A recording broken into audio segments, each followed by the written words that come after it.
house of random, I wouldn't say useless, but just random stuff. And you're going to Chili's to sit down with the fam, and a goddamn robot pulls up and tries to serve you. You're like, excuse me. I'd like to be a gallon of milk that expires, maybe the 23rd, the 24th, instead of, maybe the 15th, the 16th. You know what I'm saying? What is up, everybody? Welcome back. If you're new, welcome. My name would be Evan. You can call me Ev, Red, Captain Redbeard, Big Red Bastard, fucking Red Rob Zombie, Son of Ritz. Fuck, we go by a whole bunch of names. But what is up? Welcome back. We are here. It is... Fuck, I almost forgot to set the alarm too. Fuck. It is Sunday, June 20th, 9:31. So yeah, I think I'm just gonna start uploading Mondays for the podcast instead of Sunday. No real reason other than this is the second week in a row I've done it. So, you know what? Fuck it. Why not just upload them on Mondays? So I guess that's what we're gonna do. Oh fuck, my eyebrow is so itchy. But yeah, what is up, everybody? Welcome. Yeah, here we are, top of a new week, bottom of an old week. I won't hold any gamers. It won't be like an unboxing where you gotta wait till the end to find out. So if y'all are tapped in last week's episode, we talked a lot about potential job prospects and what was going on. Here we are, a week later, and nothing. Yeah, so I checked yesterday. Actually, it was on stream, twitch.tv/eelsauce. On stream last night that I was checking my email, and then I got an email from the company that I interviewed for on Tuesday. I got an email from them, and they're like, yeah, fuck you, shitter. So I was like, cool. So yeah, we're back at square one. Yeah. First job A, never got back to me. At this point, that was like 2-3 weeks ago. Then this job, just now, last night, Saturday, let me know. So, I'm not that pressed. I mean, fuck. Both jobs are basically the same thing of door-to-door sales, but different bullshit. And the first fucking job, I didn't even know what the fuck it was up until I even got there, okay? So I'm not even that pressed because not even E knew what the fuck he was in for on that first one. And then the second one, I was fucking ping-ponging back and forth for like a fucking month with these people. Actually, really, really unprofessional. Really unprofessional. On and off playing fucking phone tag for like the better part of a fucking month, then to lead up to a fucking... They literally made me call back multiple different days because the position I initially apparently applied to, which don't remember signing up for this schedule, the first time I got in contact with them after about 2-3 weeks of phone tag, they're like, okay, yeah, 2 days a week, you get 12 hours, it's 2 days a week, Saturday, Sunday, whatever the fuck. Is this something you're looking for? And I was like, to be honest, I'm trying to work a little bit more than just 12 hours and 2 days a week. Trying to make a little bit more than that. And then they're like, all right, bet, cool. Well, just go online, go on the website, apply for the same exact position, just full time, and then we'll get back to you. And I was like, okay. And they're like, all right, have a good day. Hung up. So the first initial contact took like 3 fucking weeks to get a phone call right before I'm about to go to work to find out that the position itself is shitty, or at least just the hours, right? Then I have to call back, reapply. So we did that. We reapplied to the full-time position versus the part-time position. Then it takes another week or so. Fuck, I don't even know the goddamn time. I was cooking on this shit for before my birthday. I was doing this shit. My birthday is the end of April. So, no, yeah, no. I was cooking on this before my fucking birthday. So then I'm fucking doing all this bullshit, playing phone tag, waiting. And then I finally get a fucking Zoom interview. And it was fine. Lasted like 30, 40 minutes. And then nothing. The dude told me, he was like, yeah, we'll reach out to you in about a day or two. We got your phone number. We have your email. So we'll reach out to you. And then by like Thursday, I was like, nah, I'm probably cooked. Like, does not take this fucking long to reach out to somebody. And then lo and behold, those shitters sent me an email at like 7:30 in the morning Saturday or something like that. Thank you. We like you, but no thank you. Man, suck my dick. But you know what? To be honest, in both positions, didn't really want to do it anyway. Fucking outdoors, door-to-door sales. First of all, that job is mid as fuck. Fuck door-to-door sales. Second of all, well, fuck it was 103 2 days ago. On Friday, the high was 103. Yeah, they want me to work. They wanted the schedule 11 to 7 Tuesday through Thursday, Friday, Saturday 9 to 5 out in the field, and then have no Tuesday through Thursday 11 to 7, then Thursday and Friday doing fuck off. Point being, I had 2 days off, which was I think Sunday and Monday. So working Tuesday through Saturday, right? That bullshit schedule in the fucking sun, going door to door. As them in the interview, dude's like casually mentioning, he's like, yeah, and some of the people, we average about 6 to 8 miles a day. Is that something you would be able to, blah, blah, blah, blah, blah, like corporate customer speak? And I was like, in my head, I'm like, that's fucking crazy, but it's anything beats what I'm doing right now. So I was like, yeah, sure, whatever. And I really didn't have any qualms with it.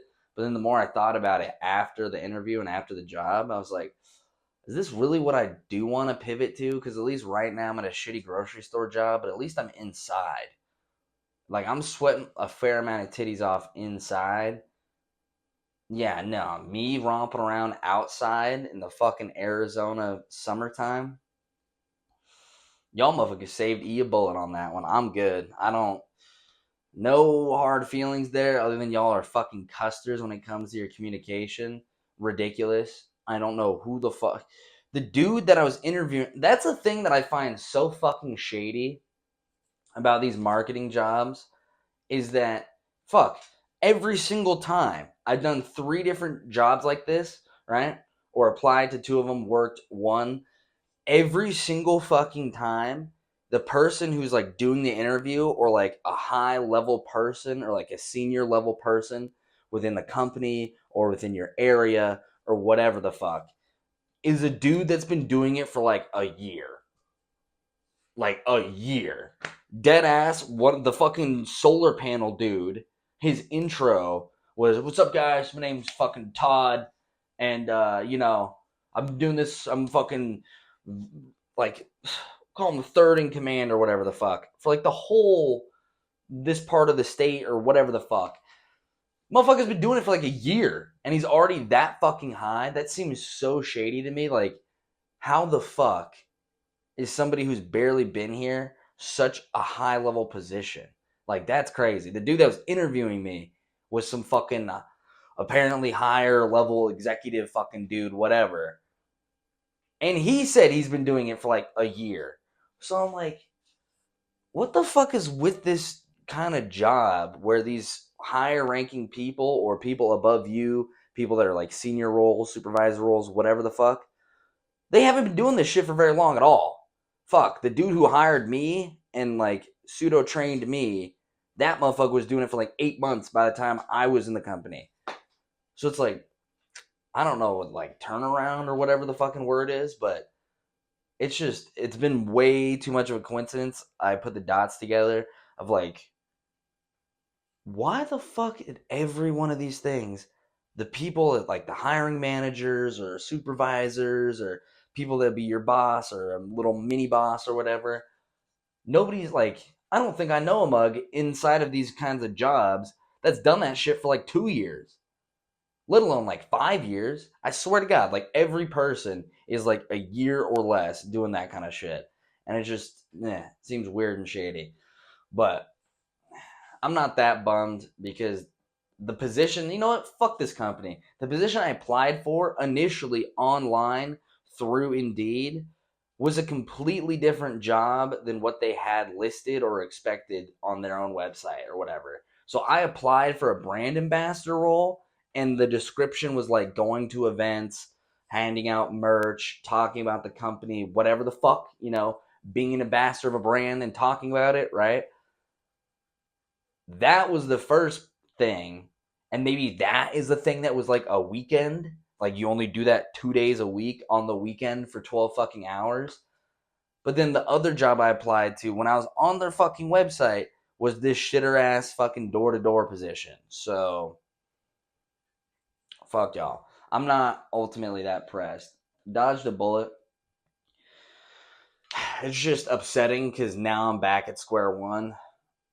And, I was up for a little bit, feeling good for a little bit, thinking I had something. And now I'm back where I was before. And I'm like, well, still desperate as ever to get out of here, but still have no options. Cool. So we're gonna be tapping into. I'm looking at like temp agency bullshit because the pivot was gonna be.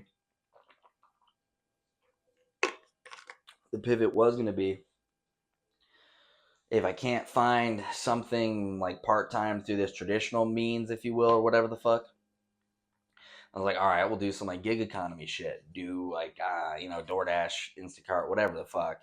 But then I looked into it, and you have to have commercial insurance for your vehicle, which, fuck, that's not. This guy with commercial fucking car insurance, buddy, I live at fucking home and make minimum wage. So, yeah, nah. Putting a pin in the fucking commercial insurance. Not gonna do that on a 2006 car either. Even if I had the money for it, my car can almost like I think my car could vote this year. Bro, my car could vote this fucking year. This thing's old as fuck. From vehicle terms. This shit's in 2 years it'll be 20 years old. And I love April, don't get me wrong. Shout out my shoddy, my ride or die, but yeah, I'm not trying to put commercial insurance on fucking April. But that's basically one of the things. I mean, I looked into it. You don't have to have it, but knowing my luck, and it's one of those things where your mom's like, you better bring a jacket. You'll never know if it's cold. And you're like, oh, it'll be fine, Mom. It's fucking 70 degrees outside. And then you go outside without a jacket, and then it fucking ends up being cold. And like, Mom told you so. I felt like in right off the bat instantly. I'm like, oh, I'm gonna be like, yeah, no, Ma, I don't need fucking commercial driver's insurance. I'll be fine. Not even gonna say it out loud, but we can all insert the blank there of what would happen to E potentially. So I'm like, you know what? Not gonna tempt fate. Not gonna whatever the fuck. So that's out of it. So right now I'm gonna look into temp agency bullshit, and then and look into security jobs and like getting like a guard card, whatever the fuck that entails. Because I'm seeing a lot of the security that is security, and I've even talked to a lot of these motherfuckers too. Is like they are just glorified civilians. They literally just fucking sit there, tell somebody to fuck off if whatever. If they don't fuck off or shit escalates, they just call the fucking cops.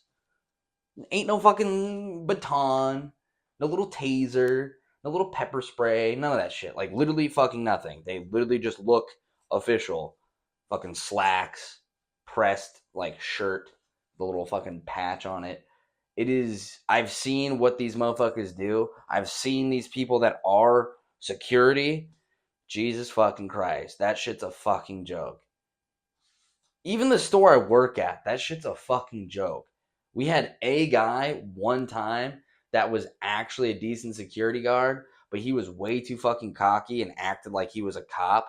Thank fuck he wasn't a cop, probably couldn't become a cop, which that's tapped. If even cops don't want you, they're like, nah, go be security, pal. So thank fuck, because his archetype of who he was, ooh, horrible if he had actual authority.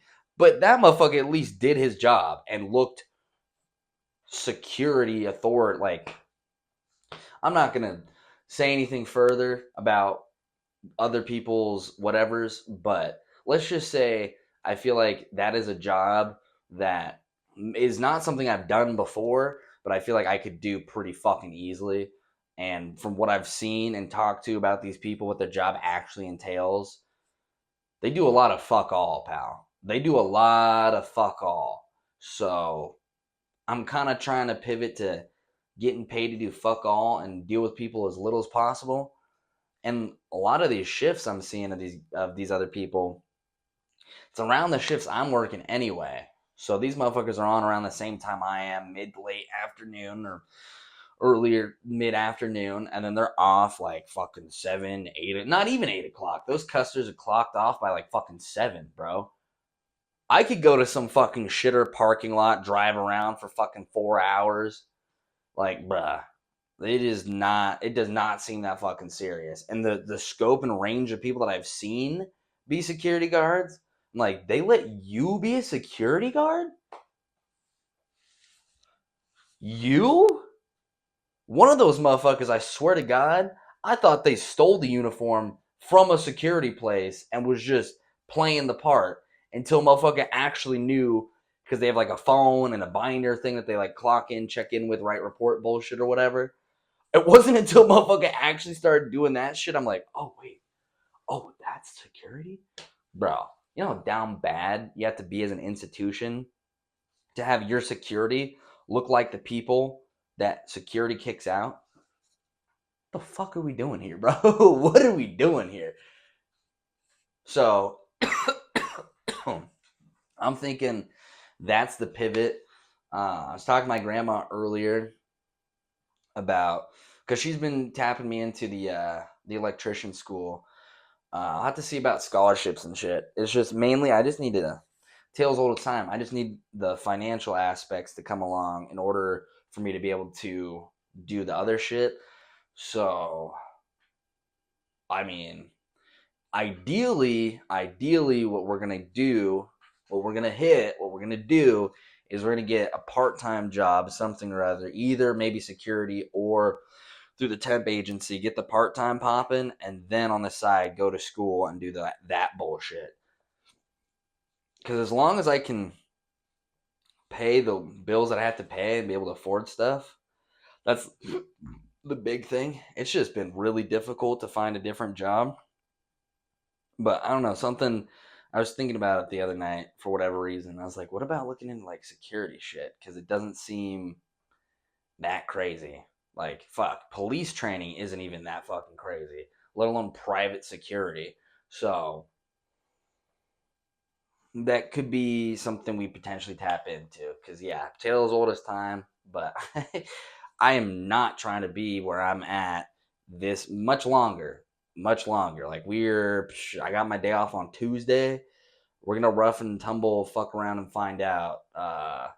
Just temp agency bullshit. Like, do I just pull up to a fucking building? Is there somebody I call? Like, I've been ready to pull the plug, and it's fucking June, and my 2 years, it will be mid-September, so I am not going to be at this shitter fucking grocery store for 2 years. That's just not going to happen. The fact that I've been there for, it'll be a year and 9 months next week is disgusting. So, yeah. Shit didn't pan out with the other shitters, but fuck them. We'll figure our own shit. I was also thinking, like, all right, start trying to sell, like, all my old, like, just clothes I don't wear anymore and shit like that. Because I do have a lot of old clothes that I don't wear most of them, and they take up, obviously, a lot of space. So I'm thinking about, because I used to be on Let Go and OfferUp a lot back in the day. I used to fuck around and flip shit and buy shit. So I'm thinking about tapping back into that and like setting up and flipping, like, yeah, just basically my middle school, high school clothes and shit like that, just to make ends meet, little bits and pieces, like $5 a shirt type shit. So we'll see, because a lot of my inventory, way too many video games. A lot of my closet is shit that I don't wear. I basically wear like shirts like this and basketball shorts 98% of the time. That's also partially because a good portion of my closet shit that doesn't fit. So I've done my years of donating over the years of donating old clothes, but it kind of dawned on me. I'm like, well, maybe instead of giving this shit away to somebody else to sell and make some money off of, why don't I try and make some money off of it? The fuck? So that'll be also something we'll tap into. Because part of me, ooh, I shouldn't, but part of me wants to just put my 2 weeks in so that it forces me to have to be in the situation of this, because I feel like a part of the reason why I haven't been getting off the couch, so to speak, with this is because I literally tomorrow I go to fucking work tomorrow. So, and I know every week there's a paycheck and I'm working, so I feel like that has given me a level of comfort or security that I don't need right now. Or if it weren't there, I feel like then it'd really, because I'm not trying to do that to myself, but at the same time, I feel like that's what I would need to kind of fucking just, because it's not that I haven't been desperate and been done with this bullshit, but not having anything come in, that's really that'll really, really kickstart something. But like I said earlier, I'm just fucking, ugh. I was excited at the prospects of something new, and then just it not panning out. At first, obviously, wasn't fun. But then the more I thought about it and mulled it over, I was like, I didn't really want to do this to begin with.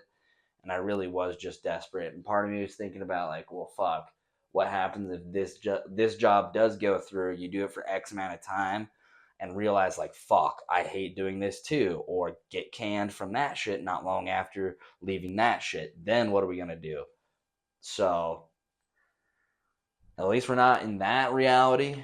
But yeah, we're going to make a pivot. We'll be pivoting soon, folks. The summertime, it'll be the summer of E. We will be, we'll be doing other shit. And speaking of other shit, and you want to help out, make E, not have to do these bullshit jobs, tap into twitch.tv/eelsauce, pinned in every single comment or every single video. There's also, it'll be in the Discord as well, pinned in every single description. Go check out the fucking Twitch. We've been live. Today will be 125. Yeah, today will be 125. We did a gripless, absolutely gripless 30.5-hour stream to celebrate the 4 months. So 120, I worked. Day one, well, I mean, I worked every day, but day 120, what, Pook? Buddy is just hooting and hollering. I worked day 120, like 2 to 10. So I got off, did a little bit, or no, that was 121. For whatever reason, I couldn't celebrate the full stream. But then, yeah, so it was Tuesday. Tuesday is what I hit 120. So then by Wednesday, I worked Wednesday 2 to 10. And I had Thursday, Friday off. I wanted to do a big stream to celebrate the 120. And then I thought about it. I was like, but do I want to use both my days off to do this? And I was like, I did that before. I don't really want to do it again. So I started the 30.5-hour stream Wednesday after I got off work at 11. So then we streamed all day Thursday and then got off at sometime early in the morning on Friday. No, it was like, I didn't go to bed till like 6 in the morning on Friday, slept the whole fucking day Friday, woke up at like 8 o'clock. Got literally like 14 hours of sleep after streaming for non-stop streaming for 24, because we did sleep for about 5 or 6 hours, but just straight up actually streaming, playing, watching, whatever, that we did for 24 hours cumulatively, broken up. So it was like I went 12 hours from 11 to 11 basically, crashed out from like 11 noon until like early mid, like we'll call it noon to 6 maybe. And then from 6 until basically 6 again, I was streaming. Yeah, so I basically streamed for 12 hours with 2 different chunks with 6 hours in the middle of me actually sleeping. But yeah, go check that shit out. I'm trying to pump the numbers here, trying to get affiliated, because once we're affiliated, then a whole bunch of fun stuff can happen. Shout out twitch.tv/fall cargo. He actually, this guy, this fucking fiend absolutely crushed the affiliate. He's making E look like shit. He absolutely crushed the affiliate. This motherfucker's already affiliated. So make sure you tap into twitch.tv/fall cargo, because that motherfucker has the shit that I've been talking about, where you can get the fucking subscriptions, you can fucking watch time, channel points, shit that I'm trying to do on my stream, that motherfucker's already got. So tapping into the boys. Let's keep this shit rolling. But yeah, shout out Cargo. That's fucking sick. He hit affiliate. He's streaming every day till he hits 100 followers, and he's at mid to late 60s. So any day soon, pal, could hit the coveted 100. So we're trying to get our boy to that coveted 100. He's already affiliated. I'm trying to get affiliated. But yeah, just fuck. And that stream got fucking our highest viewed thing we've ever made. 300 and some change views. Like, it was like 310 or 311.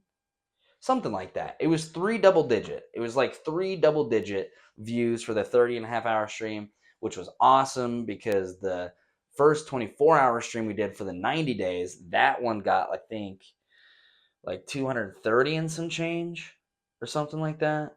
It was 2 something. So then the 30-hour stream got 3 something. Oh my god. Where the fuck did this moth come from? My buddy just activated and is going ham at my fucking light right now. Where did dude come from? Alright, whatever. I'm literally standing at the light bulb looking at a moth. Wow, who's the real moth, right? Ugh. But anyway, yeah, we've been having a lot of fun. Today will be day 125. So when this video drops tomorrow, it'll be dropped Monday. When this video drops, it'll be day 126. So keep your eyes peeled, because we will be live and alive at approximately like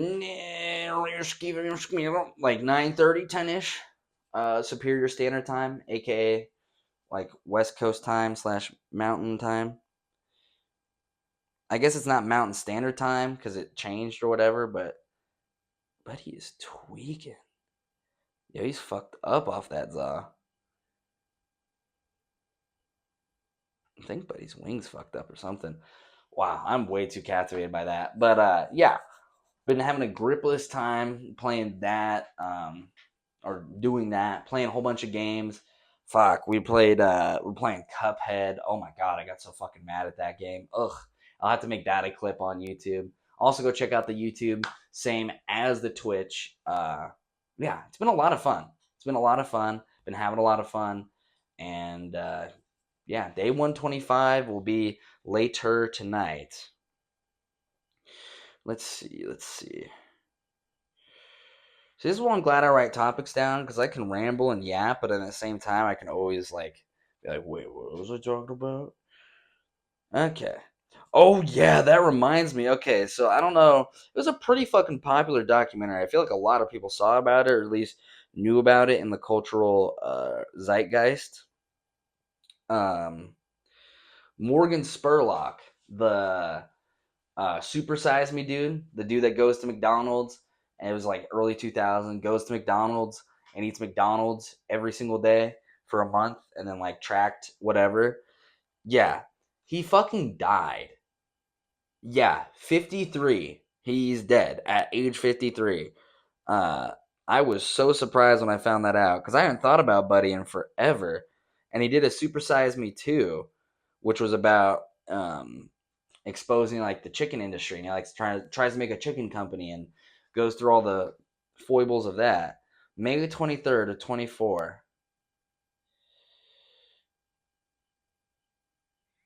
What the fuck happened to Buddy? Damn, he died from complications of cancer. Wow.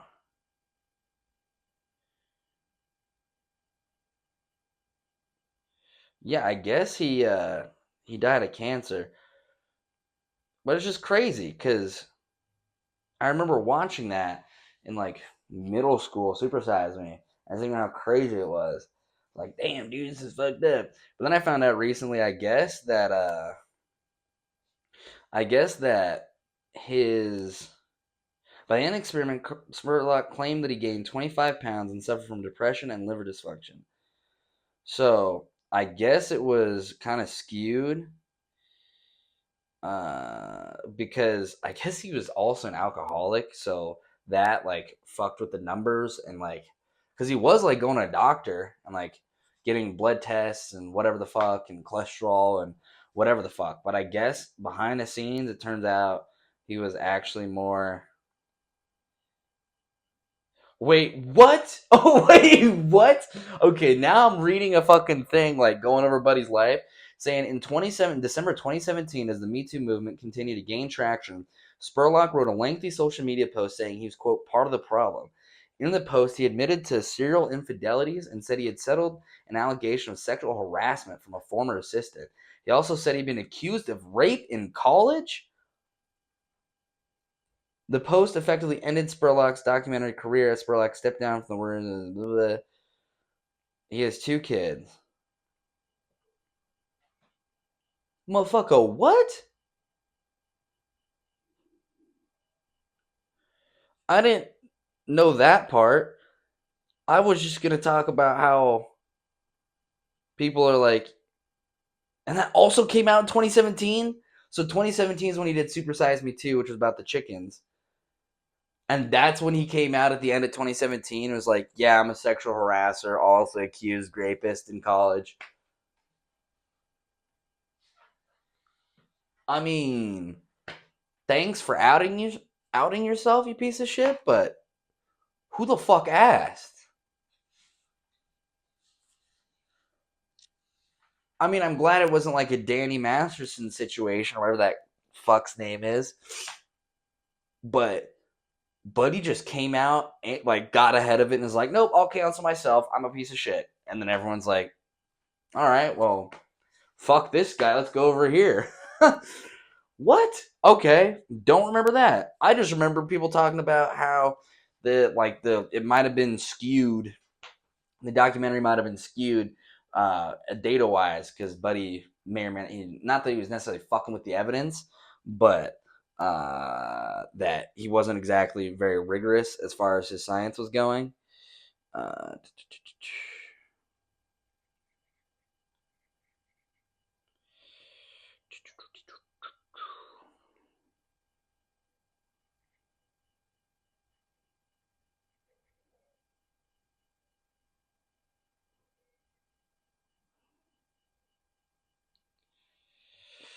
I hate sometimes not know. Well, I hate every time, but I hate when I sometimes don't know what to type in Google. Like I don't know how to express the fucking idea or thought I'm having. I'm like, how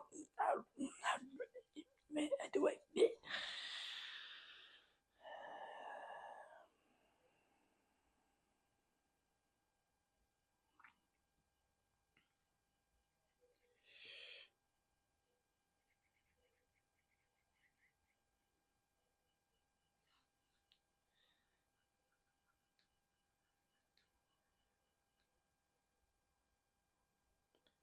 What?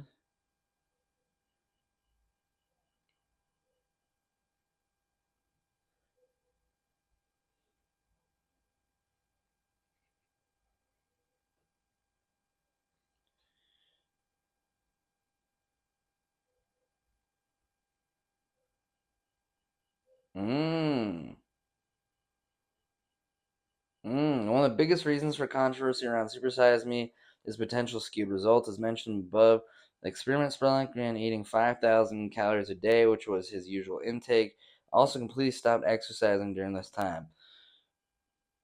Yeah, come on, Mary Sue, break down what's the controversy? Damn, yo, motherfuckers are just dogpiling. Buddy dies the 23rd of May this year. I'm reading a post from the Mary Sue post published May 24th, 2024, titled, "What kind of legacy did Morgan Spurlock really leave behind with Super Size Me?"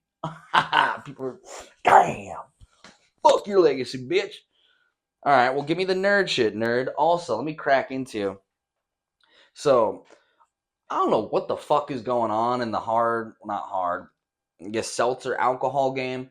So, Monster already for whatever reason decided to make an alcoholic. It was crazy.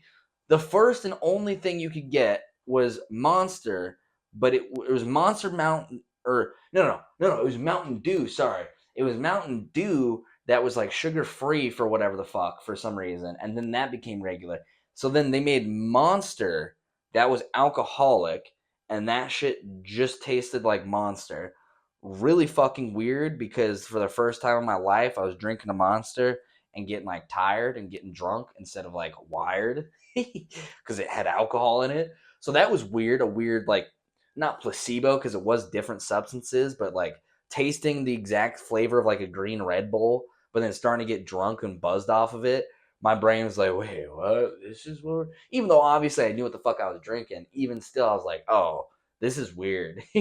This is weird, because it genuinely, you could not taste the alcohol in it. So if I was blindfolded and somebody was like, here you go. Maybe the alcohol one, maybe not as like carbonated as the energy drink, but the flavor was one for one. So they had those shits. Then they came out with these shits, which is a fucking tea. So this is Monster Nasty Beast Hard Tea, tea plus lemonade. 12 fluid ounces, 6%. So I don't know if Monster even has normal tea, like non-alcoholic tea, but these motherfuckers are out here like, fuck it, skinny can, 12 ounce, hard tea, 6%. I'm not complaining. Shit's good to me. It just tastes like fucking tea. And you do get fucking, you do get crunked. Little 6%. Yeah, a little 6%er here. The usual suspects were enjoying a few cold ones and decided to check out some hard iced tea from the competition. Eventually, somebody commented, "This stuff is just plain nasty." Channeling Jack from Boogie Nights somehow else said, "Good name." Just like that idea was born. Truth is, we've been making great tasting iced tea for over 25 years. Has some great recipes stashed away? What? Since fucking when has Monster... Nah, fuck y'all. Ain't no way you custards make fucking tea. What?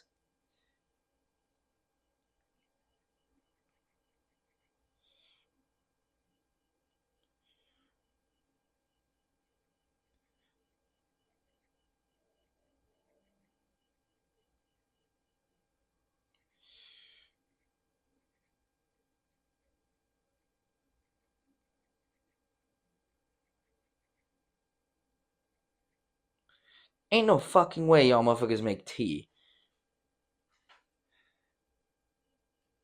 Since when?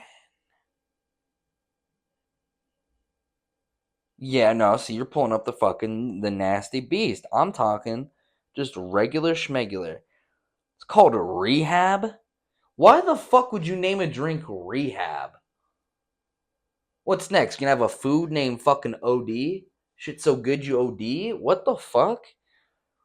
Nah, this shit looks fake as fuck. I've never seen a monster recover in my fucking life. Nah, this is fake, bro. This is fake. I'm sorry. I've never seen a monster recover in my fucking life, bro. Are we serious? What the fuck is this? Since when has this ever been a thing? Really? I've seen these shits. These shits I remember. I've seen these hoes. But these ones? I have never seen these plain can looking motherfuckers before. And see, this is the shit we're sipping on. So we got the blue one right now. We're sipping on the blue one. All of them are really good. I don't know why they sell a 12 pack with only 3 different flavors, but then 2 of them are the same flavor. But whatever. Peach is fire. Tea and lemonade's fire. Original's fire. It's just tea. But yeah, I didn't know Monster made tea. So then I was at Wally World last night. And then I saw these shitters. I was like, what? Is that fucking Monster tea? And I looked, I was like, 6%? Because some of these little shits are little fairy farts. Some of these are like 4.5%. You know, standard's like 5. I'm trying to, 6%? Fuck, I was sipping on some Voodoo, was it Voodoo teas? Yeah, I think it's Voodoo, has Voodoo Ranger. Also has teas.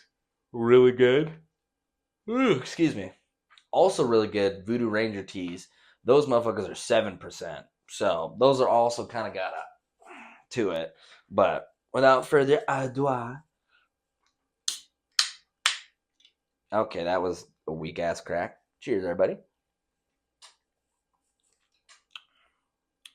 Yeah, I think that's the most of all the alcohol consumption ways. I think tea is the most insidious because the teas always have been and probably always will be. You can't fucking taste it. It just tastes like tea. At least with beer or with seltzers, mixies, it's a mixture of flavor. You're actually tasting the booze. There's carbonation. There's certain things that I guess keep you at a certain pace or can keep you kind of, yeah, I guess at a certain pace. And you're taking a shot of something hard, that's gonna I mean, after a couple, you might start speeding up, but that's going to, at least personally, I take a shot and I take a few minutes, you know what I'm saying? But this shit, I could fucking gun one of these, no problem, and then go right back to another one. Like, this shit literally just tastes like tea. And somebody who loves tea anyway, oh, fuck, I love sweet tea, like Arizona sweet tea. Shit's dangerous, bro, because you don't taste the booze at all. At Four Loko, you know that shit's malt liquor. You're tasting that shit. You know what you're getting into. This, I could blindfold you and be like, here, I got you a lemon tea. And have you sip it. And be like, so good, thank you. And wouldn't even know if I was like, chug, chug, chug, that you would get fucking drunk. Be like, wait, why does you want me to chug a lemonade? Doesn't matter. Chug, chug, chug, chug. You're like, okay, I guess. Yeah, shit's good. I fucks with it. It's like $15, 14, $15 for a 12 pack. So, I mean, that's, as far as booze goes, it's relatively affordable. Like $1 a bottle, $1 a can, you know what I'm saying? We're not balling out quite just yet. Let's see. Oh, bet we got a little bit of time left. Because I've been fucking around keeping these around like an hour and some change, Nothing too long, but nothing too short. Because I feel like something sub an hour, like, yeah, 45-minute podcast exists, but like, I don't know. I feel like an hour plus, an hour to 3 is a great time to. I mean, 3 might be pushing. Like hour to 2, 5, I think is perfect podcast time. Me myself, somebody who consumes podcasts, yeah, an hour, hour and a half, 2 hour, 2 hour and a half podcast, not too shabby. So we haven't done some circle time reading in a minute, so we're gonna tap back into the discourses and selected readings of Epictetus, and Epictetus is a freed slave turned philosopher, and a lot of shit that we talk about and learn about and know today, this guy was like talking about. And this book is apparently handed down, like the words in the book were spoken and written down over the ages. So apparently this is like as direct to what homie was like. Apparently what we're reading is what somebody in his class was writing as he was talking at the time, and then that's been translated and passed down throughout time, which that's fucking amazing. Knowledge is just immortal like that. That's fucking fire. But yeah. So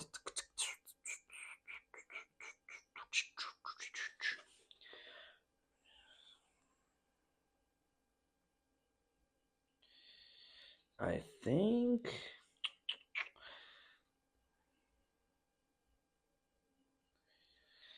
you know what? We'll just start in the middle of here. I'm sorry if if this is where we started like 3 or 4 times, but I don't know where we are. So we're just gonna start here. Epictetus's Stoicism is distinct in other ways too, because his interest is in ethics primarily. He does not engage with certain theoretical issues that were debated by the original Stoics and their rivals. The controversy over whether there was a place for free will within their deterministic system is nowhere engaged directly. To be sure, he emphasizes repeatedly that our thoughts and actions have immediate and inescapable consequences. Quote, you only have to doze for a moment and all is lost, for ruin and salvation both have their source inside you. End quote. Oh, another quote. Very little is needed for everything to be upset and ruined, only a slight lapse in reason. Or, to quote Tacitus again, once the choice is made, the subsequent choice of events cannot be altered. End quote. But, as noted above, humans do have freedom to shape mental events. Epictetus is equally adamant about that. And in this area, as he says more than once, not even God has the power of coercion over us. Damn! That's fire, bro. Not even God has the power of coercion over us. Damn. That's bars, Epictetus. Fuck. Other paradoxes or points of controversy, such as whether there is a moral state intermediate between perfect virtue and utter depravity, the old Stoics denied it, are tacitly deprecated. No one reading deeply in Epictetus can doubt that he believes humans are capable of moral progress and that it makes sense to distinguish between degrees of virtue and vice. Indeed, nearly every reference to the discourses from antiquity to the present assumes that they have no other goal than moral improvement. The discourses are primarily Stoic documents, but since Stoicism, along with the other philosophical sects, closed up shop in the 6th century AD, over the centuries, many more non-Stoics than Stoics have read them with appreciation. If they continue to speak to the contemporary reader, it is because they are grounded in common experience and common sense. Epictetus's influence. Epictetus's influence has been enormous. We only have space to pass a few highlights in review. His outreach program was evidently successful, to judge by the long commentary devoted in the Enchiridion by the Neo-Platonist philosopher Simplicius. I love a motherfucker's name is simple, but not at all. Simplicius. Simplicius. 6th century AD. Otherwise known mainly for writing commentaries on Aristotle. In the preface, Simplicius explained that Epictetus's maxims are beneficial to those who want their bodies and desires to be ruled by rationality. Marcus Aurelius, in the acknowledgments at the end of his Meditations, mentions the discovery of a copy of the Discourses as a crucial event in his own intellectual development. The Meditations, in fact, abound in quotations and paraphrases of the Discourses. The Meditations, in fact, abound in quotations and paraphrases of the Discourses. Gotcha. That a Greek slave should be acknowledged matre pincer of a Roman emperor illustrates in a most literal way the famous line of the poet Horace. Captive Greece captured her uncivilized captor, i.e. Rome. Damn. Of decisive importance for his currency during the Middle Ages, and no doubt one reason his writings survived antiquity, is that he was among a handful of pagan authors approved for reading in the early church. Interesting. Epictetus himself was esteemed an anima naturaliter Christiana by reason of the supposed consistency between his principles and practice. Besides giving incidental proof of his own readings of Epictetus at many points in his work, the Christian apologist Origen reports that by the 3rd century his fame exceeded even Plato's. Quote, Plato, he writes, is only found in the hands of those reputed to be philologists. Fuck that word. Philologists? The fuck? By contrast, Epictetus is admired by ordinary people who have the desire to be benefited and who perceive improvement from his writings. Contra Celsum, v. 1. With a few minor editorial changes, such as the regular placement of Socrates' name with that of St. Paul, the Enchiridion was adapted to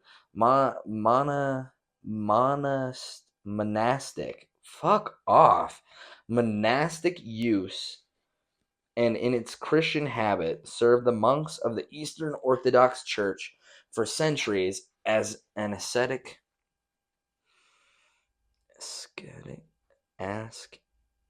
rulebook. Fuck off.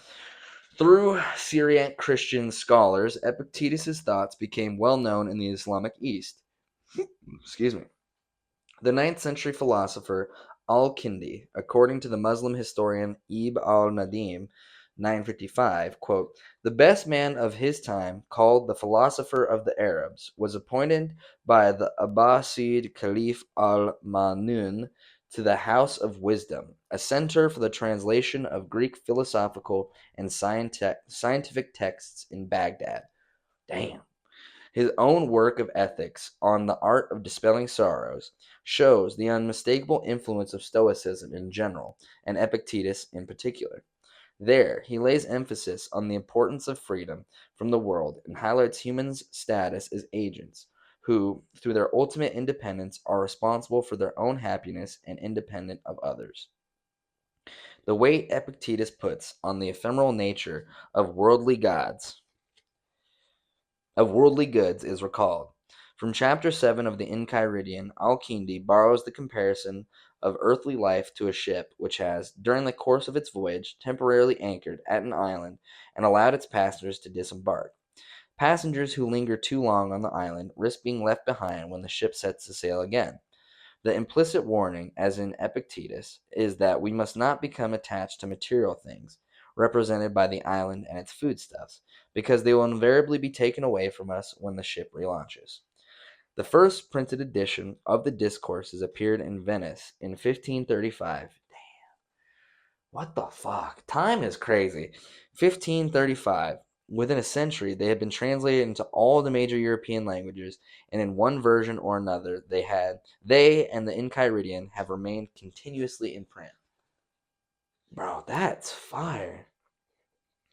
Two of the greatest minds of the 7th century witnessed to the fact that Epictetus survived the transition to the modern era with no loss in reputation.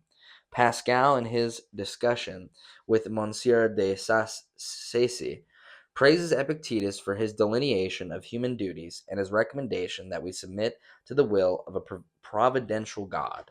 He objects, however, to the assumption, common among ancient philosophers, that human nature was perfectible without the need of God's grace. Interesting. Epictetus believes that God gave man the means to fulfill all his obligations, that these means are within his power, and that happiness is attained through what we are capable of, this being the reason God gave them to us. Our mind cannot be forced to believe what is false, nor our will compelled to love something that makes it unhappy. These two powers are therefore free, and it is through them that we can become perfect. Interesting. So that's like a hybrid. Like he's saying like God can't control us, or like we're free to do whatever, like not even God has reign over us, but it's because God made us this way. And I agree with the second half. I fuck with the second half, that I do believe that a lot of the shit that is in our life is our control, or rather not under our control, but rather we have the more direct means of controlling it versus those things being there because some other thing made it that way, you know? So I agree with half of it. I fuck with like half the statement. I just don't think that there has to be a God for whatever implicit reason that we can't, you know? That part I'm not behind. That the redemptive message of the Gospels was not available to the ancients makes their morals incomplete. But this Christian caveat aside, Pascal shrewdly identifies and correctly describes a central tenet of Epictetus' teaching. Stoicism purported to be an internally consistent system, the doctrines of which were mutually self-entailing across all three branches: logic, physics, and ethics. Pascal's contemporary Descartes was deeply affected by his reading of Epictetus, and he seized on one of the philosopher's most original moves, the way he enlists epistemology, specifically humans' use of appearances, in support of his moral principles. In Descartes, too, we find a close fit between the method of doubt he adopts regarding the truth of our impressions and opinions and his philosophy of life.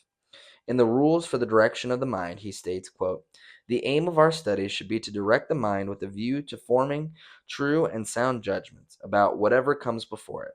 A person should consider how to increase the natural light of his reason, or her reason, in order that their intellect should show their will what decision it ought to make in each of life's contingencies." Over long stretches, Descartes' discourses on method, the first classic modern philosophy, reads like nothing so much as a paraphrase of Epictetus. One programmatic message will have to do by way of illustration. Quote, I undertook to conquer myself rather than fortune, and to alter my desires rather than change the order of the world, and to accustom myself to believe that nothing is entirely in our power except our thoughts.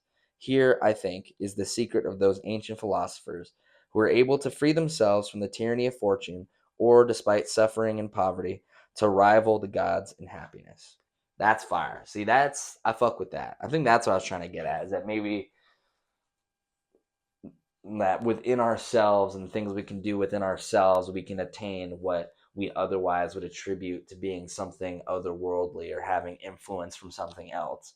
When in reality, it's something, there's tangible things that we can do, and we can manifest and make things happen that will have these results that, again, we'd otherwise say like, oh, well, the reason why I have the crops right now is the fucking crops god, and it's because the crops god that everything's good. When in reality, it's like you were in the field tilling the land and fucking planting the seeds and making sure it was watered and you had a big part in a lot of what was happening as well. It wasn't just this thing coming down and letting it happen.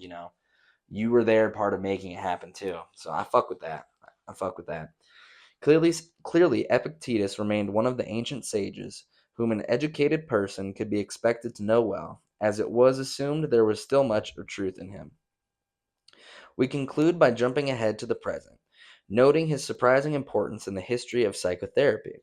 Psychologist Albert Ellis has acknowledged Epictetus as one of the chief inspirations behind the development of rational emotive behavior therapy, arguably the foremost modality in counseling today. No way, that's fire.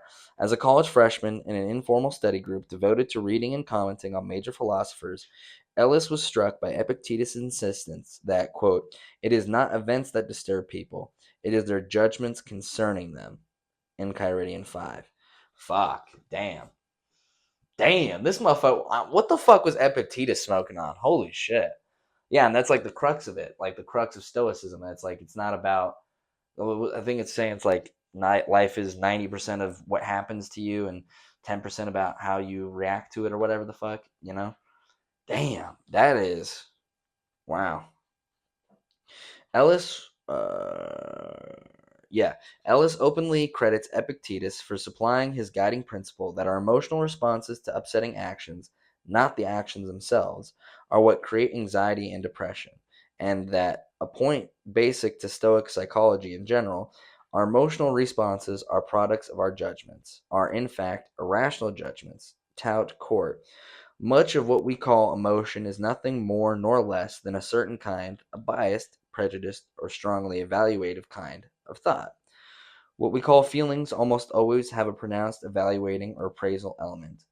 Ellis points out that irrational beliefs often appear in the way people talk to themselves. Compare Epictetus, Volume 4, 26 through 27. Quote, someone says, I don't like leisure. It's boring. I don't like crowds. They're a nuisance. But if events ordain that you spend time either alone or with just a few other people, look upon it as tranquility and play along with it for the duration. Talk to yourself, train your thoughts, and shape your preconceptions. End quote. The more one reads in the literature of self-help, therapy, recovery, and so forth, the more apparent it becomes how much is owed to this regularly rediscovered author whose ideas have proven useful in disciplines such as applied psychology that in his own day had hardly made a start. Oh, then that's like nerd notes about shit that I don't care about. Oh, we're basically on track. Okay, bet. Bit.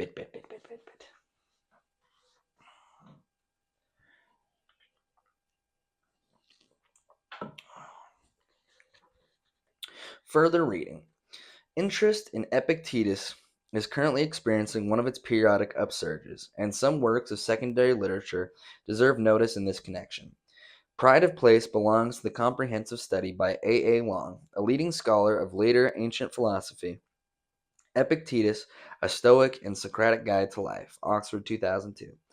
Long is also co-editor with D. Sedley of the Standard. Okay, actually, all right, fuck these shout-outs. Actually, fuck these other books, because we're not going to read those. Okay, damn, they have so much preface before they actually get to the fucking reading. Jesus. Note on the translation.